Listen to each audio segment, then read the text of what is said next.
Exxonmobil, who's been making record profits over a lot of dead bodies over the last few years. And we're just here to let the American public know that the reason why their gas prices are going up and that they're suffering is because people are profiting from them and their children. And what impact do you hope to have with this demonstration? I think we drop at least a seed of awareness, and that maybe it germinates at some point. And I think the American public's waking up. One of the buzzwords in the election, of course, is change. And I think people are tired of the same old thing. I think they're tired of being exploited. I think it's just a matter of getting messages across that translate to the general public, to where they can make connections for themselves and start figuring out and waking up and smelling the fascism. Can you tell us why you're dressed up the way you are?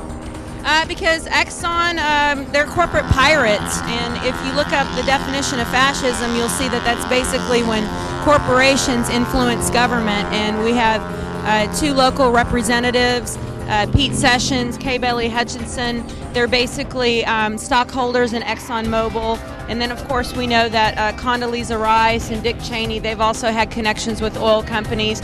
So we see that big business influences our government. And, of course, if we go back and look at what Thomas Jefferson said, he basically said every 20 years we probably should have a revolution. So we are long overdue for a revolution. And this revolution involves waking up, really making a change and not just talking about it. And that change involves us as consumers making educated choices about everything that we consume.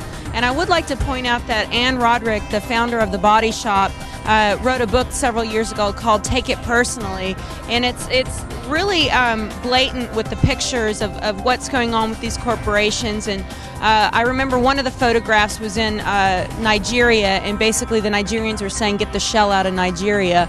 And I know that when I was down in the Ecuadorian rainforest a couple of months ago, basically the same thing was being done against Texaco. I mean, literally there are parts of the Ecuadorian rainforest that have been decimated, and you can literally touch the ground and petroleum's coming out. So this is an endemic problem in the world, and we as consumers have to make a solution. And of course, sustainability is on everybody's plate, and we're all a part of this interconnected world. So we're standing out here to make a change.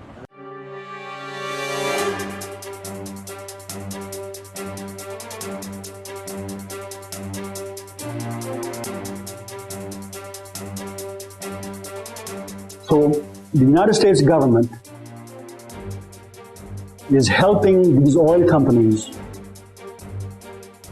achieve and attain the most lucrative deal an oil company could possibly get in Iraq.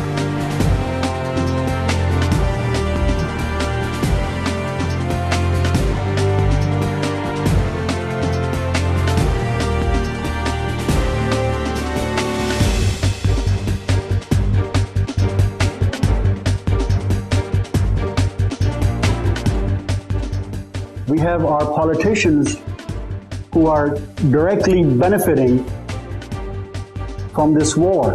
Right? Now, how is Kay Bailey Hutchinson and Pete Sessions going to oppose or chastise or criticize the war profiteering of Exxonmobil?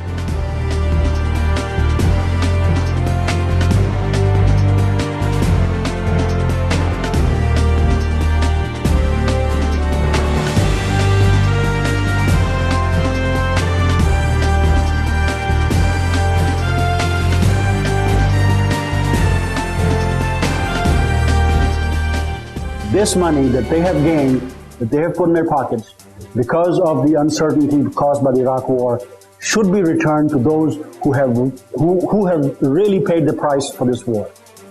That's the Iraqi people who have died, people who have been displaced, and the 4,000 American soldiers' families who have perished in this war, and the 28,000 or 30,000 that have come back home maimed, without eyes, without legs, without hands.